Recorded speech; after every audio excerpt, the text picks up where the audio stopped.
Who do you choose to have in your life, and how are they affecting your life? Are they adding value or devaluing? And the reason I ask the question is I have so many people in my life, and I'm sure that you do too, who whinge, moan and complain about the people in their life. Business owners share with me this would be a great business if it wasn't for the people or the staff. Parents share with me my life would be great if it wasn't for my kids. Kids share with me they hate their parents. Now that's all, I know that's all very negative, but I'm sure you've dealt with people that are angry with other people, upset with other people. They blame other people for what's going on in their life. So here's a great question. Do we get to choose who we have in our life? And if the answer is yes, who are you choosing and why? So a lot of people, of course, will share, I can't choose my family. No, you can't. You were born with that family, with brothers and sisters, mother, father, whatever. But you don't have to invest, waste or spend time with people that are not adding value to your life. There's no rule book that says these nasty, horrible people that just happen to be my family, I need to have them in my life. Now, we often feel a duty or responsibility for that, but why? If somebody is taking value out of your life, if they're pulling you down, talking negatively to you, they don't want you to achieve your goals, they're making you feel less than important, they're stealing your self-esteem, your self-confidence, your dreams. If that's your family, why would you have them in your life? Now, if you think that you have a responsibility to go there, maybe don't go as often and don't stay very long. But I always share this. The tiniest seed of doubt can turn into a huge, enormous field of I can't do it. And if you've got people in your life that are telling you you can't do it, it's not possible, it won't work, is it possible that that will have an effect on your headspace? The reverse of that, if the people in your life want you to achieve, they want you to succeed, they push you, and I always ask this question, if you want to get really good at sprinting, you don't go to the walking class. The walking class is not going to get you any better at sprinting.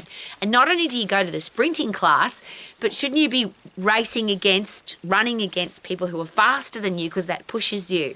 In martial arts, if whatever belt or grade you are in martial arts, it's always suggested by a great coach that you always spar against, train with people who are above you in grade or development or experience or skill level so that you get better. You can't get better if you don't push yourself. So you can't get fitter if you don't get puffed. You can't get stronger if you don't overload your muscles and bones. Your brain doesn't get wiser and better if you don't overcome challenges. So if the people that you put into your life, should they be people that push you? Now that would of course depend on how you want to live your life, and that's a personal choice. But do we have to accept the consequences of, if I don't do that, what will happen? So if I eat crappy food and I don't exercise, of course I'm not going to be healthy, fit and strong. If I choose to stay in my lousy, stinking, rotten job, I'm not going to have job satisfaction. I'm not going to have career satisfaction. I'm very unlikely to have wealth creation either, because it's very difficult to make money if you're doing something that you don't love. I don't know, because I've never been in that position, but I can't imagine waking up every day going to a job that you don't like just to make money. Now, I get that. People say I've got to pay the bills. But we live in a world now where education training is so accessible. To become good at business, to become good at any skill, doesn't matter what it is. And that's that beautiful, and it's not even argued anymore. If you do 10,000 hours of anything, you put focus, discipline and commitment into 10,000 hours, you'll get good at it. So I don't play, and I always use this as an example, I don't play basketball. I don't do ballroom dancing, I can't sing.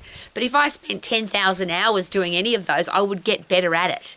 Now, the driving force is the passion. So what are you passionate about? What do you really want to wake up doing every day? And then go do it. Do whatever it takes. So you don't have to live what I call it, and I don't like the word average for this reason. It's somewhere between the worst and the best. But the people that are in a worst situation, where they're at their rock bottom, where things are horrible and terrible and everything's fallen apart, they're usually the ones that become very successful. If you talk to, for example, and I've had the experience and the privilege of being able to do this, talking to top-level football coaches, soccer coaches, they will tell you that the best footballers in the world have come from the poorest countries, the kids have come from the worst conditions because they wanted to get out of that horrible situation. Boxing coaches will say the same. There's very few elite sports people at the top, very, very top level in the toughest sports that have come from a very wealthy family where they've been given everything and life's been really comfortable. So I'm the person that wants to create uncomfortable, which means you've got to hang out with people that push you. You've got to put your body under pressure. You've got to put your brain under pressure, which is why I'm going to ask the question again. Who do you have in your life and how are they affecting you? There's another great quote that poison in your coffee will kill you. Whether your friend puts the poison in your coffee or an enemy puts the poison in your coffee, if you get poisoned, you'll die.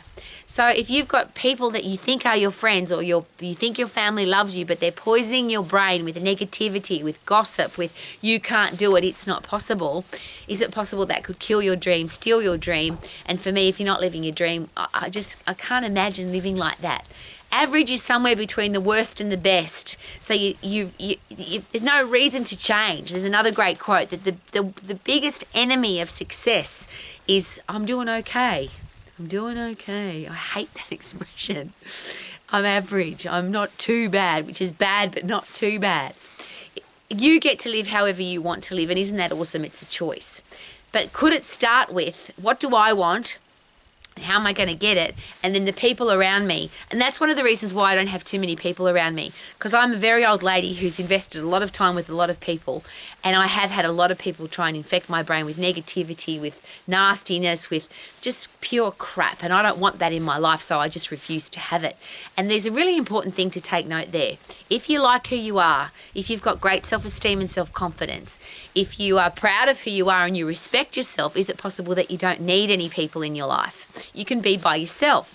Now, the other really gorgeous side note for that is if you love who you are, you respect yourself, you love being by yourself, is it possible that you'll also attract people like that? People who have got a strong character, strong self-esteem, strong self-respect. They don't want to hang out with people either unless it's the same kind of person. So it's a beautiful circle.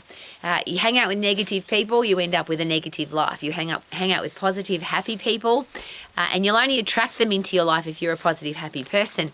I often I get a little bit perplexed because people share with me the kind of partner they want. I want somebody that's funny, and somebody that's wealthy, and somebody that's in great shape, and somebody that loves their job. And I say, well, okay, are you healthy, fit and strong? Are you wealthy? Are you funny? Do you have a career or business that you love? Because why would somebody be attracted to you if you're not doing what they're already doing? And I know that sounds really harsh, but I'm an old lady and I think I get to be a little bit harsh now. Do what you love. What is it that you love? Find out what that is. And then if you don't attract other people into your life, that's okay, because you're going to go and do it anyway.